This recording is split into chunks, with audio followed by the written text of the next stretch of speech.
que no está dentro de la serie de Génesis que seguimos cada domingo, pero hacemos un paréntesis el día de hoy y les voy a invitar a buscar en Hechos capítulo 13 por un momento, en Hechos capítulo 13, ¿no? Actos también se llama Actos, es el mismo.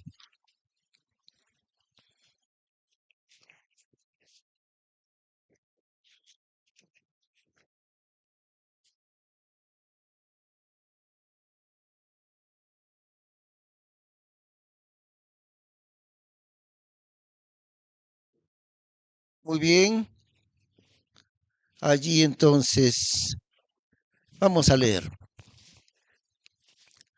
Había entonces en la iglesia que estaba en Antioquía profetas y doctores, como Barnabás y Simón el que se llamaba Níger, y Lucio Cireneo y Manaén, hermano de leche de Herodes el tetrarca, y Saulo.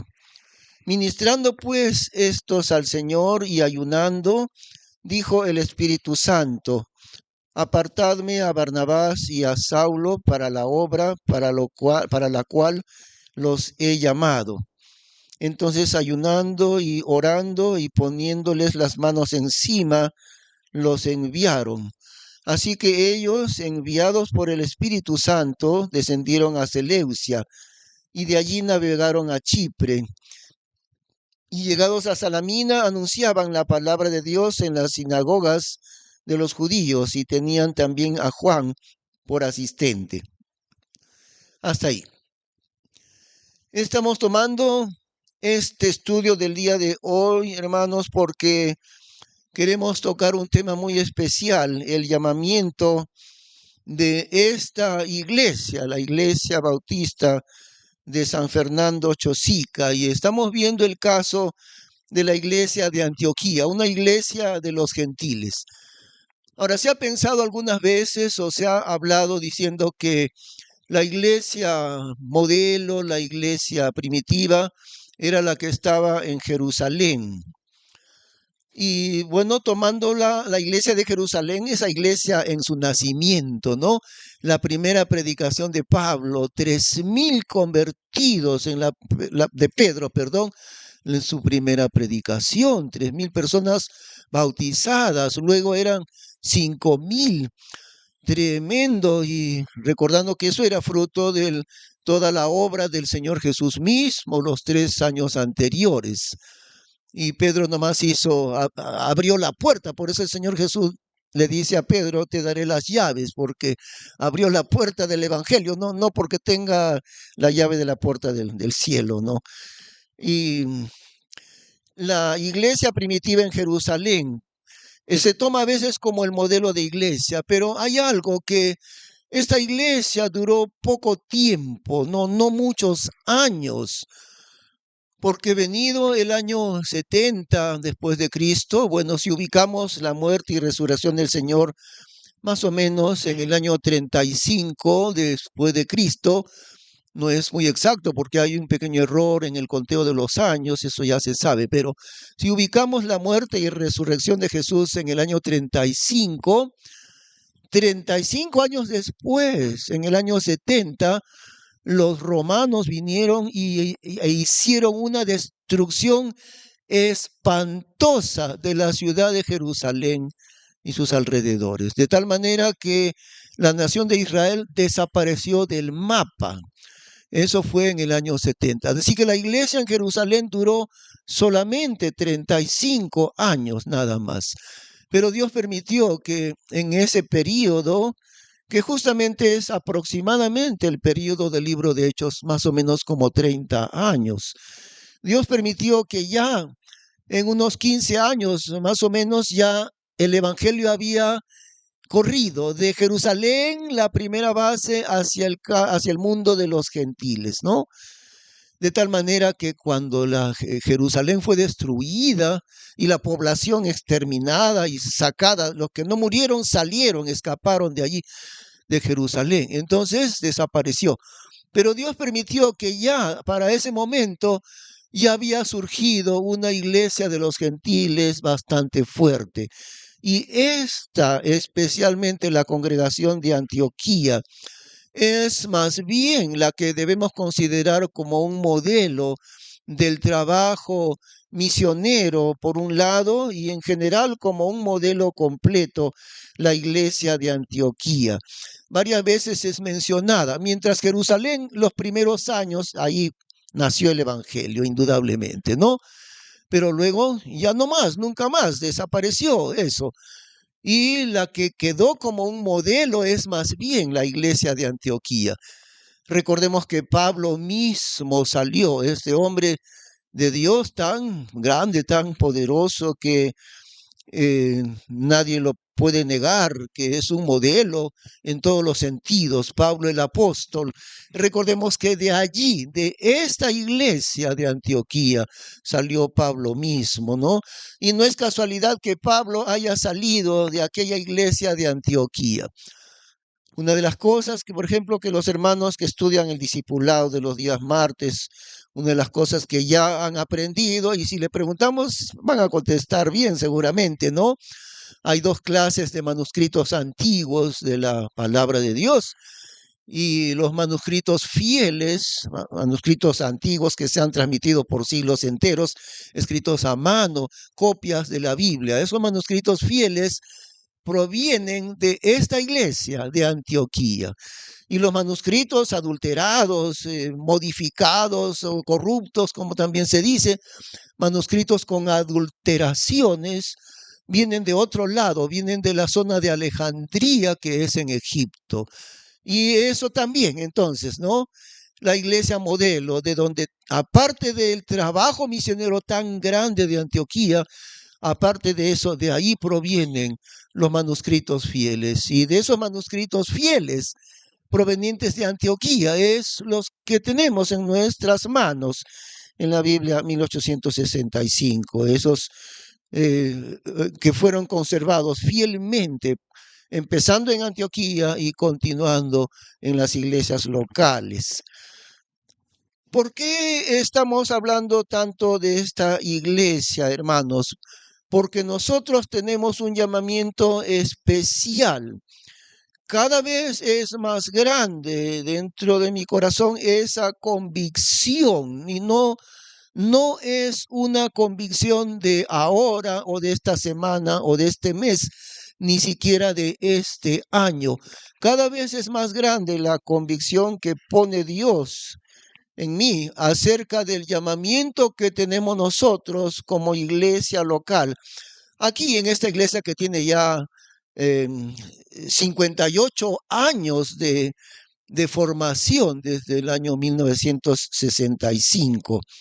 58 años después, Dios está llamando a esta iglesia de San Fernando para trazar un modelo dentro de muchas congregaciones.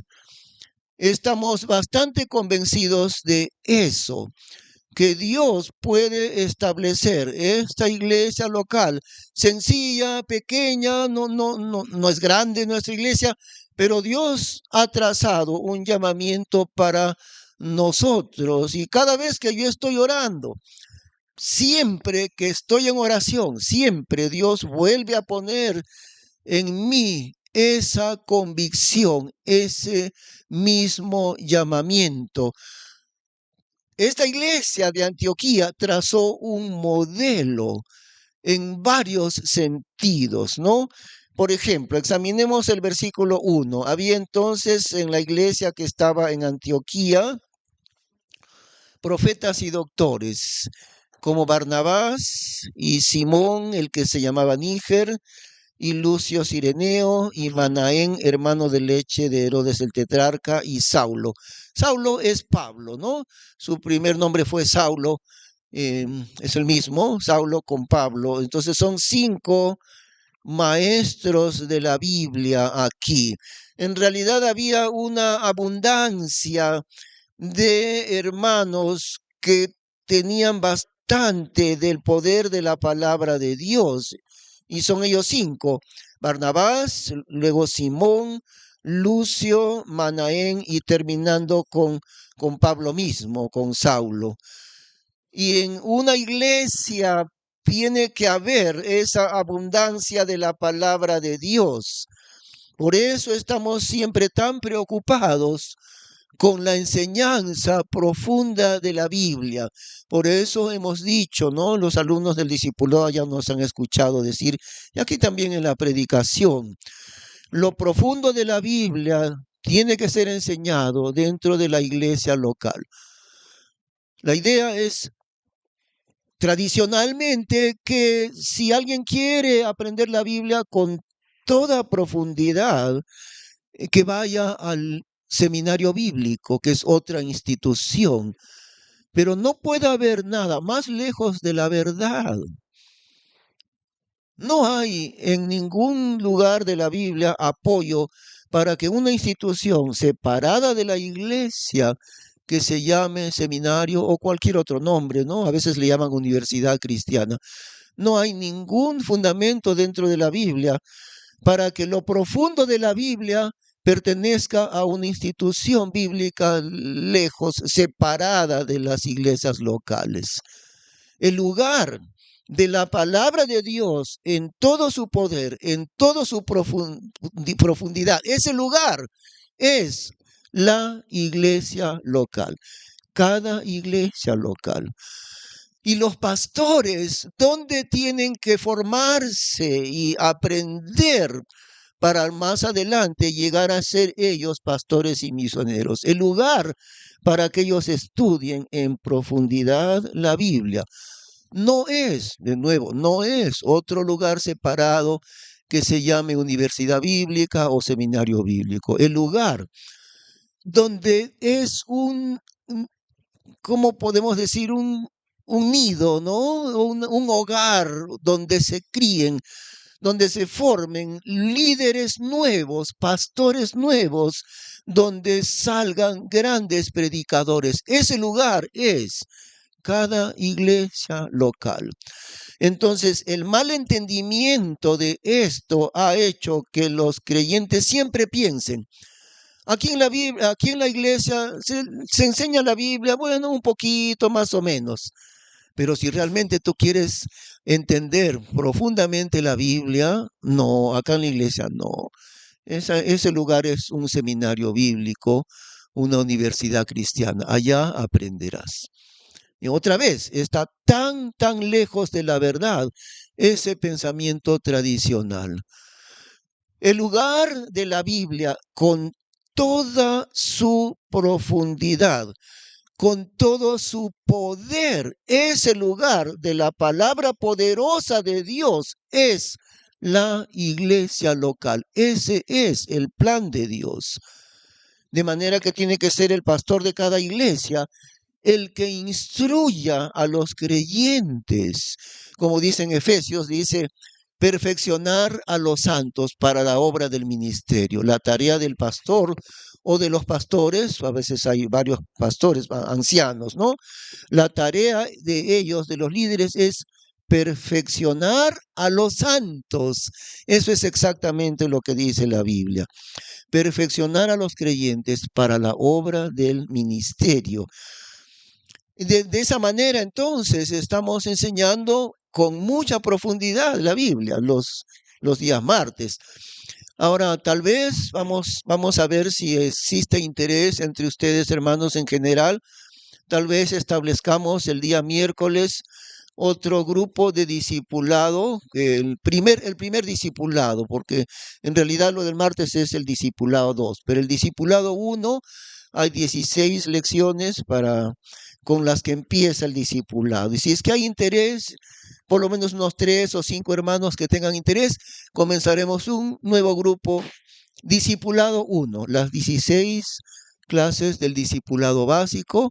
Y eso puede ser, a ver, piense usted, que aún no ha llevado ese discipulado, entonces los días miércoles lo empezaremos, dependiendo si es que hay interés.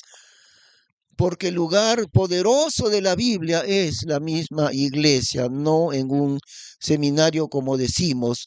Por eso es que había dentro de esta iglesia de Antioquía una abundancia del poder de la Biblia.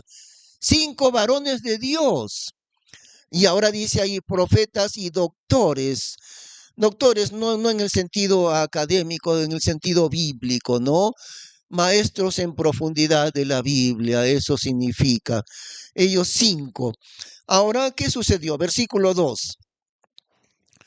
Ministrando pues estos al Señor y ayunando, dijo el Espíritu Santo: apartadme a Barnabás y a Saulo para la obra para la cual los he llamado.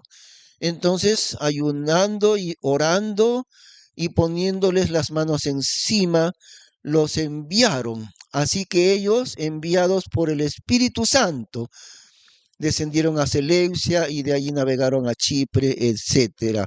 Salieron en un viaje misionero, que no era un viaje como ahora, que dura una semana. Ese era un viaje bastante largo, es decir, duraba varios años. No era un viaje misionero de un mes, era de varios años, 2 o 3 años, el primer viaje misionero de Pablo, ¿no? Y Pablo hizo hasta 4 viajes misioneros. Y este viaje, 3 años, algo así, más o menos, enviados por quién. Les voy a hacer una pregunta. ¿Quién los envió? Ustedes pueden decir aquí en la Biblia, ¿no? ¿Sí, Alessio? Ajá. Y más exactamente, ¿qué dice allí? Enviados por el Espíritu Santo. Ellos entonces, así que ellos, enviados por el Espíritu Santo, versículo 4. Ahora es interesante, pues, en primer lugar, como esta iglesia, ¿no? La abundancia del poder de Dios en ella, en Antioquía. La palabra de Dios era poderosa y abundante. En segundo lugar, la dependencia y el clamor de oración de estos hermanos, ministrando pues estos al Señor y ayunando. Tenían una vida de oración muy acentuada, muy grande. Y por eso es que Dios se manifestó en medio de ellos, ministrando estos al Señor y ayunando. Dijo el Espíritu Santo: apartadme a Barnabás y a Saulo para la obra para la cual los he llamado. Entonces, nuevamente, ¿qué hicieron? De nuevo, por segunda vez. Entonces, ayunando y orando y poniéndoles las manos encima, los enviaron. Pero en realidad hay 2 envíos, ¿no? Uno es el envío de la iglesia, simultáneamente es el envío del Espíritu Santo. Veamos el versículo 3, al final del versículo 3, nos dice: poniéndoles las manos encima, los enviaron. ¿Quién es la iglesia? La iglesia de Antioquía los envió como misioneros, a Pablo y su compañero Barnabás, a los 2. Los enviaron, la iglesia los envió. Pero luego el versículo 4 dice que el Espíritu Santo los envió. Entonces, ¿cuál de ellos 2 los envió? Ambos. El Espíritu Santo los envió por medio de la iglesia local. Dios mismo, ¿no? Dios es el Espíritu Santo, es el mismo. Dios los envió, pero también utilizando Dios a la iglesia local. Por eso dice que la iglesia los envió y también dice que el Espíritu Santo los envió. Ahora, lo que siempre se ha de manifestar el llamamiento de Dios es por medio del Espíritu Santo. Y esto es algo que, vuelvo a decirlo, ha puesto Dios en mi corazón. Como digo, no es de este mes ni de este año. Bastantes años atrás es que Dios ha ido poniendo en mí esa convicción, esa fe, ese llamamiento, ¿no? Bueno, ojalá que no venga por acá la procesión y no se interrumpa con tanta bulla. Bueno, el llamamiento de Dios, el Espíritu Santo dijo, fijémonos nuevamente, versículo 2, ministrando pues estos al Señor y ayunando, dijo el Espíritu Santo. Dios mismo lo manifestó. Dios lo hizo. Dios llamó al trabajo misionero. Por un lado, ellos buscaban la voluntad de Dios, no sabían bien qué debían hacer. Pero es que cuando uno busca la voluntad de Dios, Dios va a contestar. Pablo mismo, ¿no? Al comienzo de su conversión a Cristo, él dijo, Señor, ¿qué quieres que yo haga? Las primeras palabras de Pablo cuando él se convirtió, porque él perseguía a la iglesia, pero sus primeras palabras al convertirse a Cristo, ¿cuáles fueron? Señor, ¿qué quieres que yo haga? Y el Señor le dice, levántate y anda a la casa de un hermano llamado tal en tal dirección, y ahí se te dirá lo que debes hacer.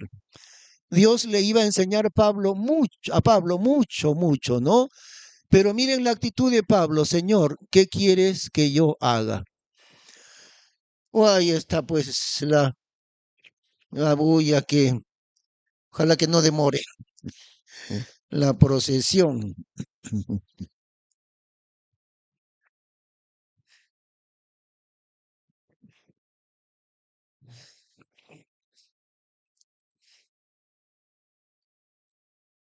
Bueno, tratemos de concentrarnos. El llamamiento es de Dios. El llamamiento siempre es de Dios.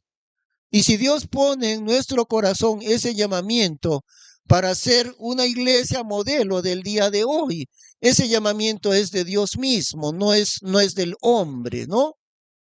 A ver, una pausa que sea.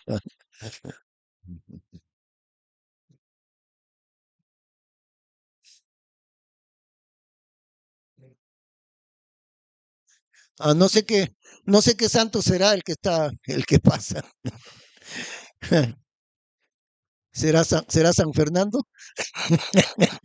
Porque siempre tenemos que explicar, la iglesia de San Fernando no es parte del nombre de la iglesia. Lo que sucede es que San Fernando es el barrio, por eso, ¿no? Una iglesia cristiana que lleve el nombre de un santo, imagínense, ¿no? Es por el barrio donde estamos ubicados, nada más.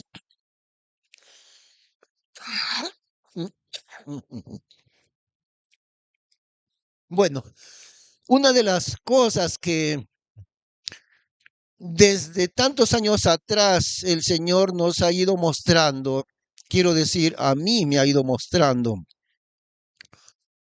es esa, esa forma de vislumbrar cuántas cosas grandes puede Dios hacer. Eso se llama una visión de fe. Eso se llama una visión de fe. Como he mencionado algunas veces, nuevamente lo voy a decir muy brevemente, don Julián Bustamante Cabello era un hermano de la Iglesia Evangélica Peruana, que ya falleció. Llegó a ser senador de la República, uno de los pocos hombres realmente ejemplares dentro del Congreso. Pero don Julián Bustamante le preguntaron, ¿cómo usted ha logrado una empresa tan próspera? En aquellos años atrás, Industria Surge Peruanas llegó a exportar a Bolivia y tenía también una rama de su producción, era de la línea blanca, refrigeradoras, cocinas. Era muy próspera en el tiempo de don Julián Bustamante. Ahora ya creo que no existe, pero era muy próspera, Industria Surge Peruanas. Le preguntaron, ¿cómo usted, un hombre de la sierra, que nació en Goyarisquisga, departamento de Cerro de Pasco, cómo pudo lograr una empresa tan grande? ¿De dónde? Y él dijo esto: la empresa no se hace con dinero, la empresa se hace con una visión de fe. Eso dijo. Y era cierto, porque él no creció, no nació en una familia de dinero, era un niño de familia pobre. Vendía sus golosinas, maní, golosinas, en el tren de pasajeros que había entre Oroya y Cerro de Pasco. Allí, y desde esa edad chiquito comenzaba a separar. Y él decía eso, cada día yo separaba. Esto he ganado hoy día ya, esta parte es para el Señor, esto es mi ofrenda al Señor siempre. Esto es para mi ropa, esto es para mi escuela, esto es para mi ahorro.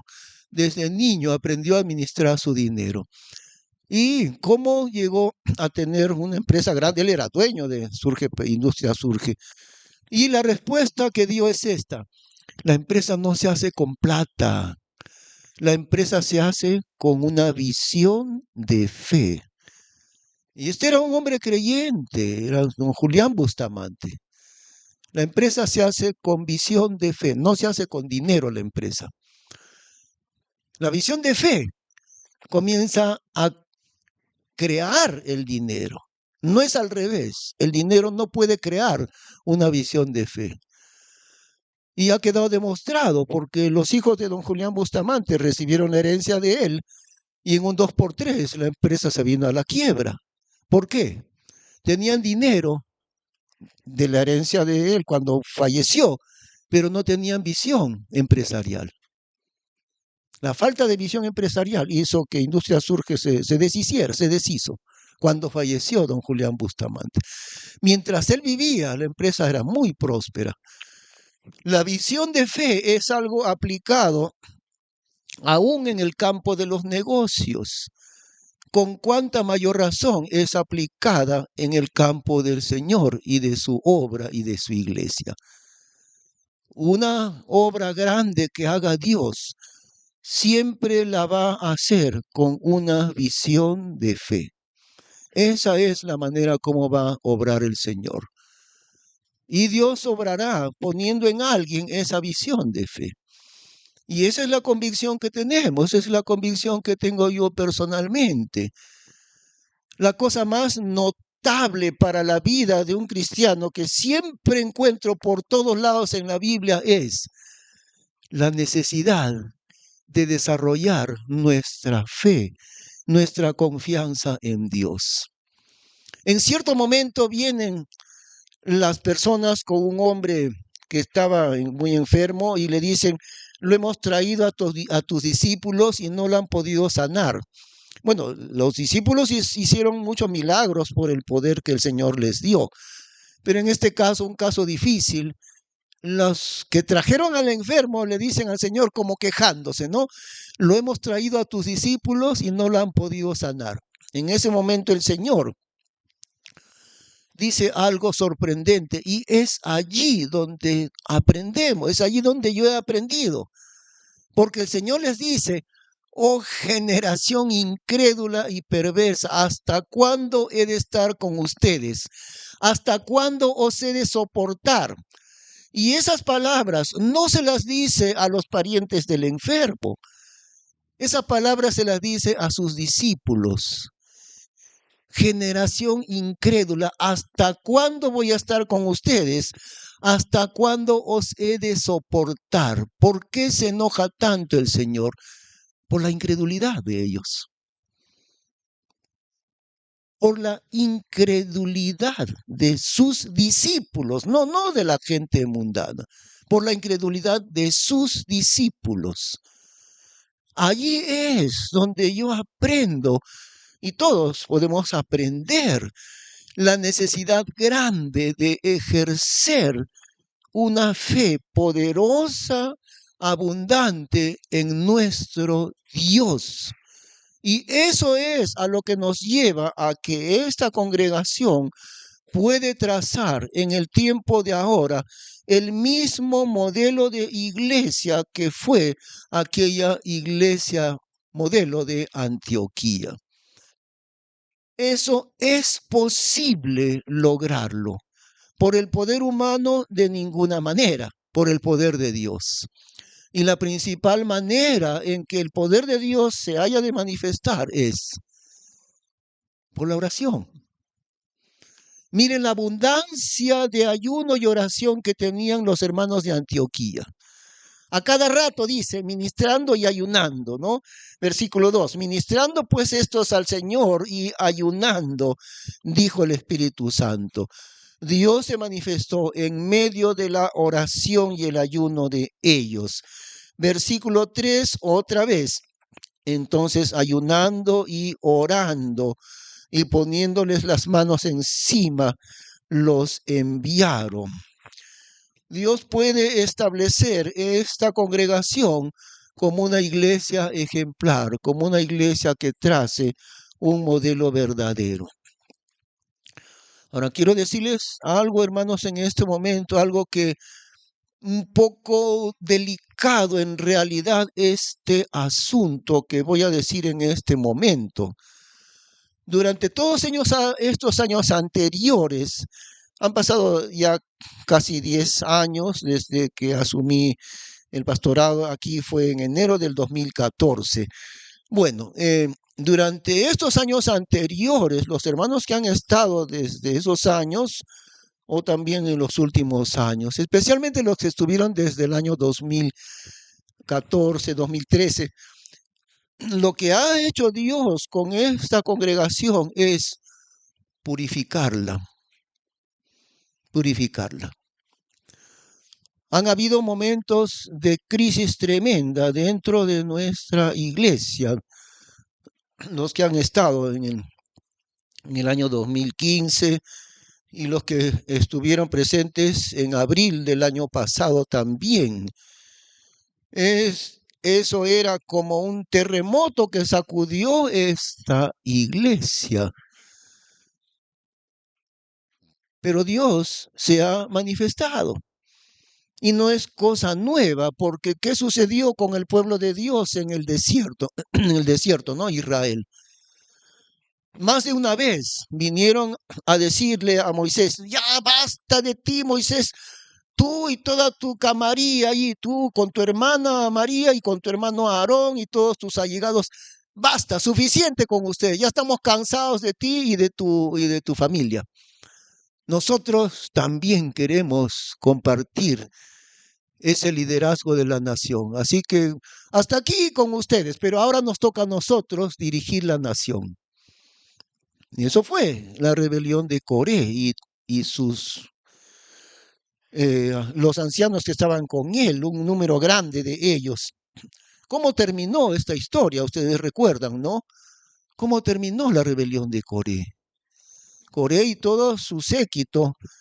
Dios dijo, apártense de estos varones, apártense, salgan de allí. Y se abrió la tierra y descendieron vivos al Seol, eso dice la Biblia. Todo este número grande de ancianos que vinieron a rebelarse contra Moisés, allí terminó. Bueno, no vamos a decir que haya sido igual, ¿no? De ninguna manera, pero por eso está escrito en la Biblia. Han habido 2 momentos en 2 años en que esta iglesia estuvo a punto de sufrir un caos grande y terrible. Pero Dios intervino. La iglesia ha quedado disminuida. El número de la iglesia nuestra quedó disminuido. Pero ¿saben cómo quedó? Mucho mejor. Mucho mejor. Una iglesia que tenga paz, que tenga armonía, que tenga unidad sincera. Eso ha hecho Dios en medio de nosotros. Y Dios ha dejado el campo preparado, porque donde no hay unidad, no puede haber una obra poderosa de Dios. Gracias al Señor, que como resultado de esas 2 crisis de años anteriores, crisis bastante terribles, como dije yo en alguna vez, dije, no, estos 2 momentos de crisis dejaron bastantes muertos y heridos. Y toda batalla deja muertos y heridos. Y así fue, espiritualmente hablando, quiero decir. Pero el resultado ha sido, hermanos, la obra de Dios mismo. Y estamos viendo cómo Dios ha dejado purificada esta iglesia de esos intentos de ser dividida y destruir la unidad del cuerpo de Cristo. Quedaron menos hermanos y la iglesia quedó en paz. Eso ha sido la obra del Señor mismo. Ahora, quisiéramos ir un momentito al Antiguo Testamento, a Primera de Crónicas, capítulo 4.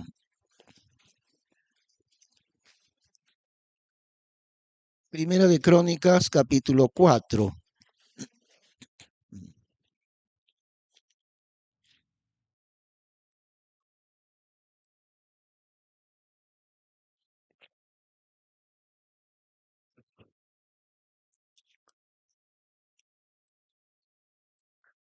Aquí hay dos versículos en Primera de Crónicas, capítulo 4. De estos dos versículos, que son muy breves, se ha hablado mucho. En el versículo 9 nos habla de un personaje llamado Jabes. Brevemente, apenas nos habla de Jabes. Hay un libro que se llama La oración de Jabes en relación a esto. Vamos a leer. Y Jabes fue, bueno, esta es una lista de una genealogía. Es una lista de la genealogía de Judá. Y entre todas estas personas se les nombra a cada uno, pero destaca este personaje Jabes. Y Jabes fue más ilustre que sus hermanos, al cual su madre llamó Jabes, diciendo: por cuanto yo le parí en dolor. E invocó Jabes al Dios de Israel, diciendo: si me dieres bendición y ensanchares mi término, y si tu mano fuere conmigo y me librares de mal, que no me duela. E hizo Dios que le viniese lo que pidió. Punto. Y no nos habla nada más acerca de Jabes, pero lo poquito que está ahí es suficiente para aprender grandes lecciones. Podemos aprender la fe que tuvo este hombre de Dios. Y hasta cierto punto podríamos decir, tuvo una fe un poco egoísta realmente. Un poco pechugo. Jabes, porque pide que todo le vaya bien, que nunca se enferme, que tenga prosperidad, que tenga riqueza, que no sufra de nada y que su vida es una vida en paz. Pero Dios le contestó. Esta oración, un poco egoísta en realidad. Que todo me vaya bien, dame riquezas, dame salud, que nunca me vaya mal en todo lo que yo viva, que tenga una vida felicísima. Y Dios le contestó. Examinamos otra vez su oración en el versículo 10. E invocó Jabes al Dios de Israel, diciendo: si me dieres bendición y ensanchares mi término, y si tu mano fuere conmigo y me librares de mal, que no me duela. E hizo Dios que le viniese lo que pidió. Qué tremendo eso. Por eso se han hecho libros enteros en el estudio de la oración de Jabes, porque como digo, es indudable. Esa no es una oración de decir: Señor, te pido que traigas arrepentimiento al pueblo de Israel o que traigas a mi familia arrepentimiento y que todos busquemos tu santa voluntad. Esa oración no es una oración así. Él dice: dame todo, Señor, dame bendición, dame salud, dame riquezas, dame todo, que no me pase nada. Y esa oración tan egoísta, Dios hizo lo que le pidió. Y tal vez una de las razones es de que él pidió con fe. Por eso, la fe es una de las cosas más grandemente destacadas en la palabra de Dios, porque la fe glorifica a Dios y no al hombre. La fe está depositada en la persona de Dios. Desde el inicio, mucho antes de la llegada del Evangelio, ¿no? Del tiempo de la gracia, empezando con la vida de Abraham. En Romanos explica eso, ¿no?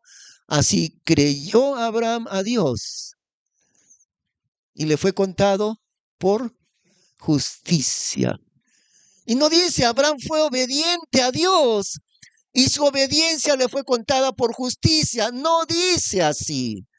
Lo que dice es, creyó Abraham a Dios y su fe le fue contada por justicia. ¿Ve? Y claro, Abraham fue el hombre más obediente que podemos ver entre los pecadores, eso sí. Pero Dios no dice su obediencia le hizo justo. No, Dios dice su fe. Creyó Abraham a Dios y su fe le fue contada por justicia. Qué destacada es la fe dentro de la palabra de Dios. Y Dios nos ha de llamar a nosotros a ese llamamiento de fe, queridos hermanos. No es entonces en vano que Dios haya puesto en mi propio corazón ese llamamiento de fe. Como vuelvo a decir, no es de hoy día, es de muchos años atrás. Cuando yo tenía 16 años de edad, en el año 1972, el último domingo que estuvieron aquí los fundadores de esta iglesia, allá atrás hay una foto del pastor Douglas Craig, el misionero Douglas Craig y su esposa Mildred, el último domingo que estuvieron, creo que era por el mes de febrero del año 72. Y a esa semana se iban a ir para siempre, ¿no? A su país. Y esa semana, cuando terminó el culto, ese domingo, la hermana Mildred me llamó a mí, un chiquillo, me dijo, ven Enrique, me dijo. Y de frente me dijo estas palabras, al que Dios le ha dado mucho, mucho le va a demandar. Y no me dijo nada más. Y yo me quedé tan sorprendido que no pude contestar ni una palabra tampoco. A mí me lo dijo. Enrique, al que Dios le ha dado mucho, mucho Dios le va a demandar. Y son palabras de la Biblia, ¿no? Dios dice, al que mucho se le ha dado, mucho se le demandará. Esas palabras han circulado dentro de mi mente y de mi corazón por muchísimos años. Y cada vez he tenido que volver a recordar que Dios me tomará cuentas. Y si Dios me enseña, hermanos, a tener una fe bastante grande, Dios dirá un día, en su presencia me dirá, y yo te otorgué una fe bastante grande. ¿Qué hiciste con esa fe bastante grande que yo te di?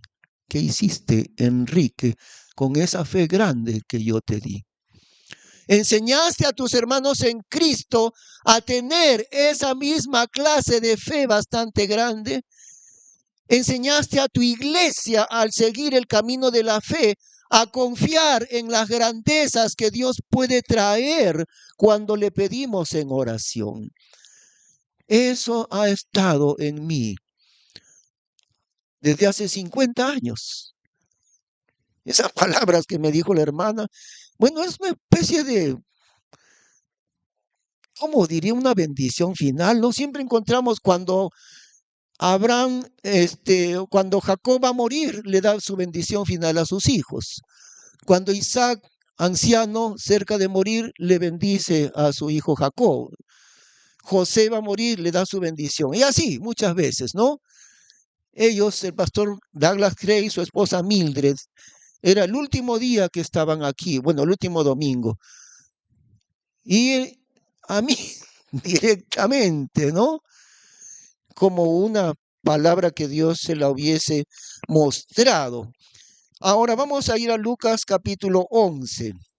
Lucas capítulo 11.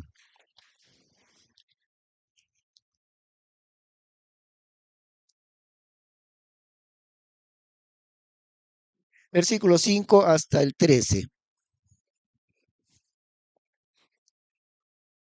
Lucas 11 y versículo 5 hasta el 13.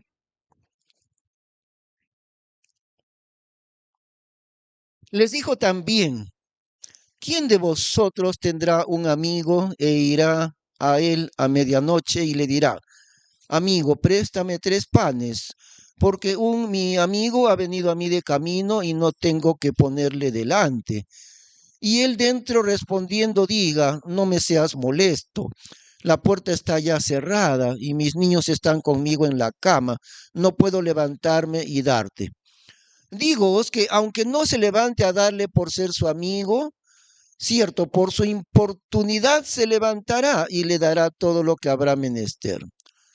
Y yo os digo, pedid y se os dará. Buscad y hallaréis. Tocad y os será abierto.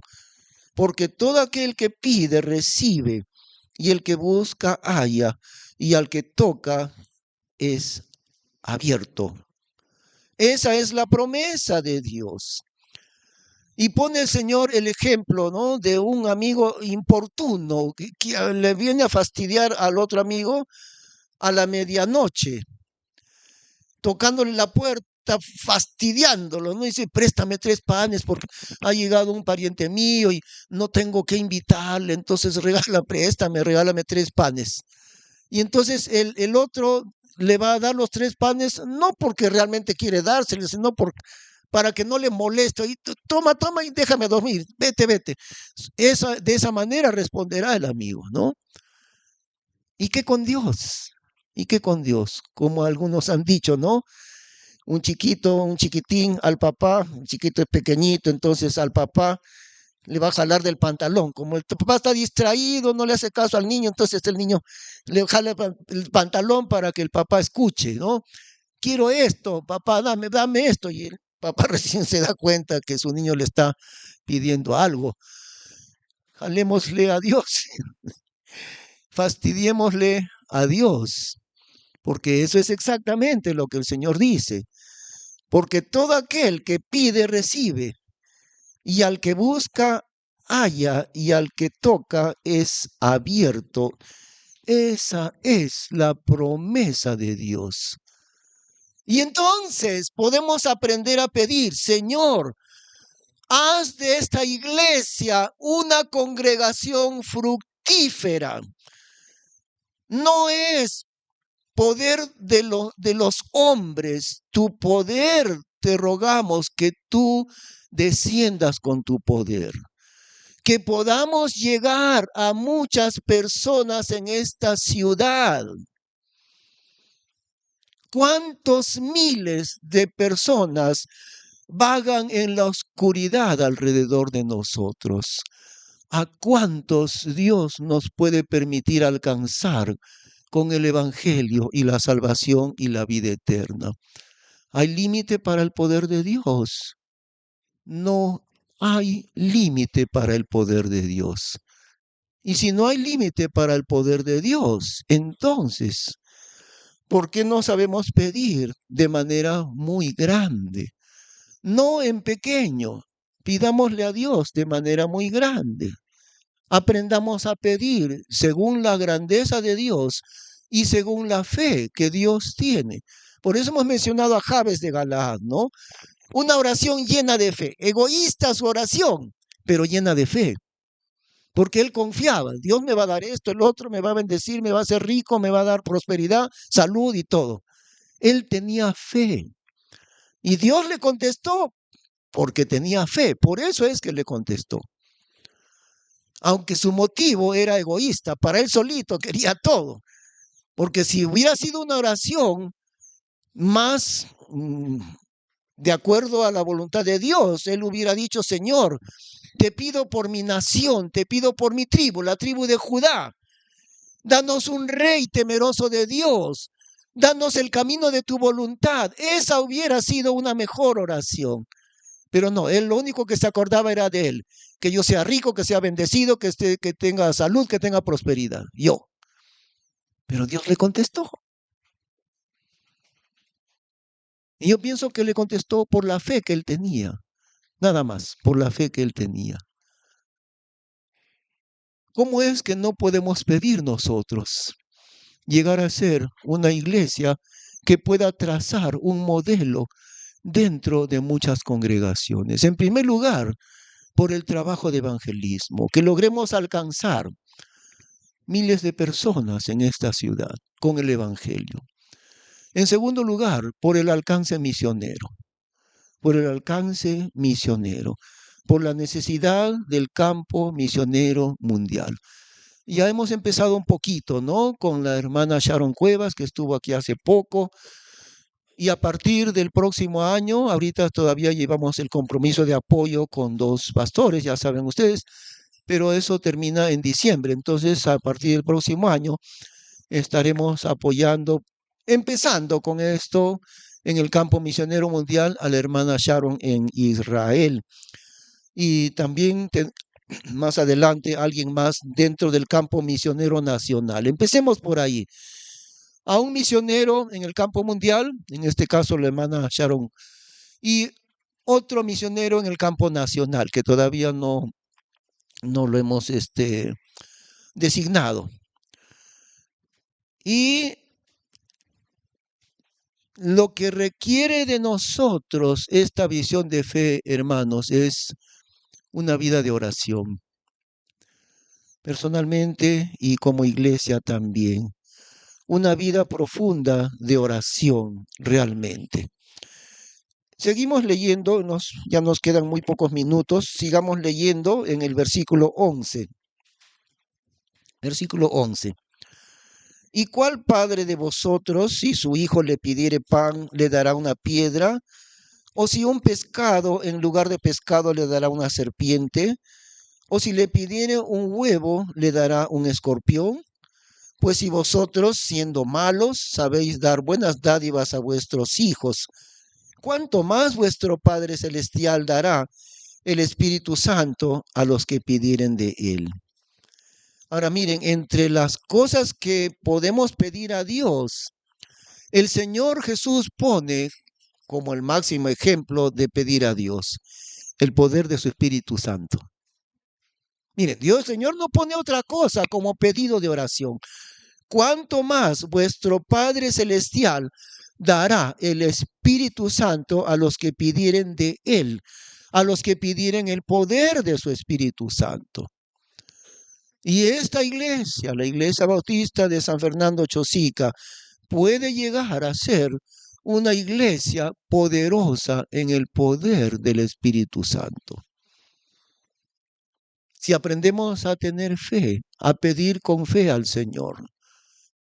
Ahora estamos orando en 2 grupos, ¿no? Los días jueves en la casa de la hermana Carmen Núñez, como director el hermano Mario, y en los viernes y los jueves con el hermano Beto, que dirige el otro grupo. Usted puede sumarse a uno de estos grupos de oración. Otras maneras de oración vamos a tener pronto, ¿ah? No es la única. Cuando estábamos en la iglesia de Chaclacayo en 1990, algunos de los que están presentes aquí todavía recuerdan eso. No teníamos local para congregarnos. Estuvimos en un restaurante que prestó una hermana por unos meses. Luego dijo, ya no puedo prestarles el restaurante. Nos fuimos a un parquecito atrás en Chaclacayo. Ahí estuvimos, creo que fue 3 domingos que estuvimos haciendo cultos sentados en el gras, en un parque en Chaclacayo, retirado por atrás, cosa que no había mucha gente. Hicimos el culto como 2 o 3 domingos sentaditos en el gras, todos los hermanos, porque no sabíamos a dónde. Y en ese año, 1990, no había sitios de alquiler, creo que era por la inflación, algo. Nadie alquilaba, ni garajes alquilaban, no había dónde alquilar. Y la hermana que nos prestó su restaurante dijo, ya no puedo. Hemos seguido pidiendo a Dios. El hermano Santiago Madueño nos dijo, vengan a mi casa, ahí vamos a estar. Estuvimos haciendo el culto en la casa del hermano Santiago por tal vez sería 2 o 3 meses. Después de eso se presentó la necesidad de comprar, la oportunidad de comprar un terreno y miles de dólares, varios miles de dólares. Lo que hicimos fue, hermanos, el cumplimiento de la promesa de Dios realmente. Varios de ustedes recuerdan, bueno, los hermanos de esos años. Nos reuníamos para orar en las casas de los creyentes. El hermano con el otro hermano el martes. El miércoles, la hermana tal con la otra hermana en su casa. El jueves, todos los días de la semana teníamos oración. Suficiente entre 2. Júntense entre 2 y oramos. Luego, el fin de semana en la iglesia. orábamos sin cesar, pidiendo a Dios por un terreno, por el dinero de un terreno que ya estaba allí. Y Dios contestó de manera extraordinaria realmente. Son muy pocas las obras misioneras que han podido tener esto, hermanos. Pero cuando cumplimos un año en la obra misionera de Chaclacayo, al cumplir un año, ya estábamos dentro del terreno propio, un terreno de 380 metros, casi 400 metros cuadrados. 1 de abril del año 1991, el culto del primer año, y ya estábamos en posesión del terreno propio. Bueno, teníamos una deuda de $2,500, pero eso ya no era mucho y fuimos pagando, creo que demoró 2 años, amortizamos los $2,500 en 2 años y listo. Pero al cumplir un año, casi nadie, ninguna obra misionera tiene local propio en un año. Pero eso Dios hizo en Chaclacayo. ¿Por qué? ¿Porque teníamos dinero? No, no, porque Dios es poderoso, pero Dios obra por la oración. Esa es la manera, Dios obra por la oración. Es por eso que no nos vamos a cansar de enfatizar la necesidad de orar. Y esta oración de los jueves y de los viernes no es lo único que queremos impulsar. Pronto vamos a hacer una cadena de oración. Es muy sencillo. Alguien llama a otro, ¿no? A otra persona le llama. Por ejemplo, la hermana Leonor le llama por teléfono a la hermana Verónica, supongamos, ¿no? Todos los miércoles a las 9 de la noche. Muy bien.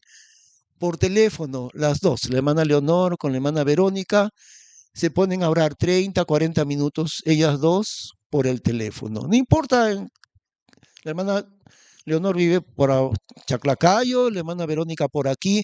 Es muy fácil, por teléfono se puede orar. Usar mejor el celular, ¿no? En vez de chismear, hay que orar por el celular.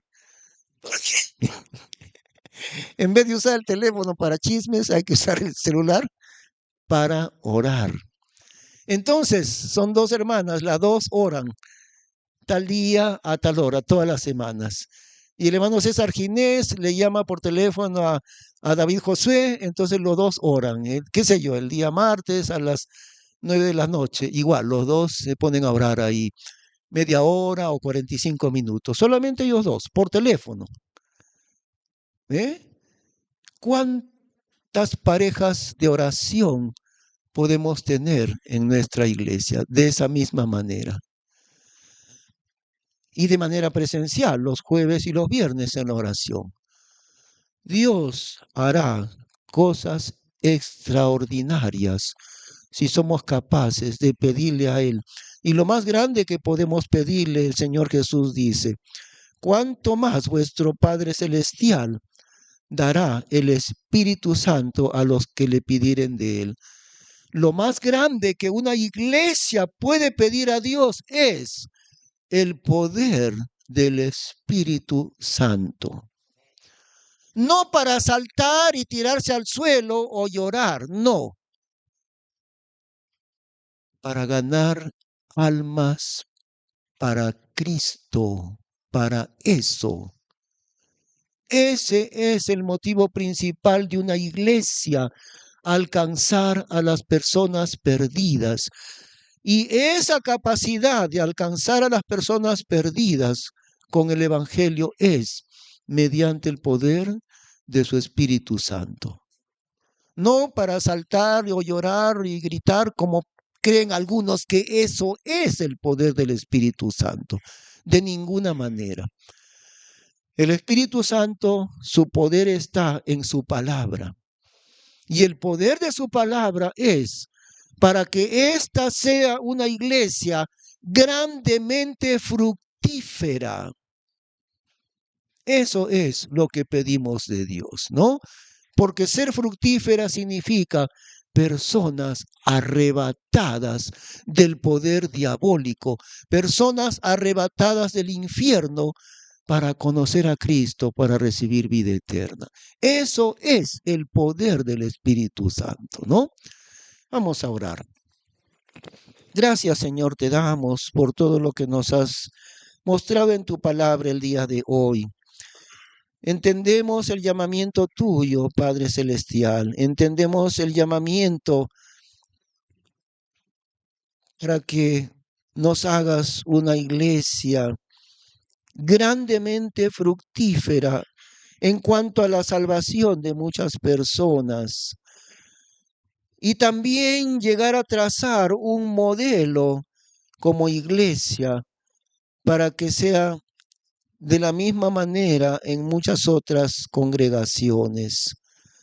Tu poder allí está, Señor. Tu promesa allí está. Hace falta que tengamos fe, porque tu palabra dice, porque sin fe es imposible agradar a Dios. Hace falta que oremos. Estaremos orando día y noche, Señor. Tú obrarás de una manera increíble. Gracias por eso, Señor. Te damos en el nombre bendito de Cristo Jesús. Amén. Les invito a ponerse de pie para terminar el último himno.